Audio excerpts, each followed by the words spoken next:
НТВ телевиз болон Сайн моторс компани хамтран 2025 оны улсын баяр наадмын бүхийн барилдааны шөвгийн 4 бүхийг зөв таах супер шагналтай энийг зохион байгуулсан.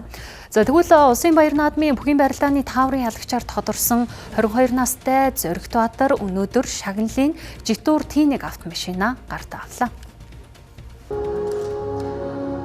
Монгол хүнд шинэ автомашин хүрээндээр ажилладаг Сайн моторс компанийн хамт олон наадмын ялагчид житур аяны хүрээнд цоо шинэ автомашиныг хүлээлгэ өглөө.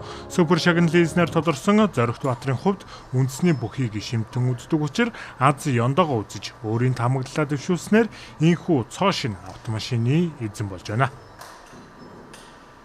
Ахтуу бид 3 сүүлийн хэдэн жил бол алгасалгүй ерөөхдөө өргөнд болж байгаа барилдаанд төлөв үзэж байгаа. Тэгээд ерөөхдөө 2 аварга болон Батмагна энэ жилийн шинэ арслан шинэ гардыг бол шүгэн дөргөн бүхэнд өвлөх боломжтой гэж ерөөхдөө саналаа төвшүүлсэн байна. За би НТВ Skytel Сайн моторс хамтарсан житур наадам тааварт оролцоод тавар ялагч болсон. Тэгээд астамсандаа баяртай байна. Түүний хувьд 2 төрлийн таамаг дэвшүүлж мессеж явуулсан байжээ. Харин энэхүү супер ялагч болж цоо шинэ 100 сая төгрөгийн үнэлгээ бүхий житур Т1 автомашины эзэн болж байгаадаа итгэж чадахгүй байгаагаа илэрхийллээ. Харин тусаа энэ хүрээнд нийтдээ 10,000 орчим үндэсний бүхийн хорхоотнууд оролцож өөрсдийн таамаглалаа дэвшүүлжээ.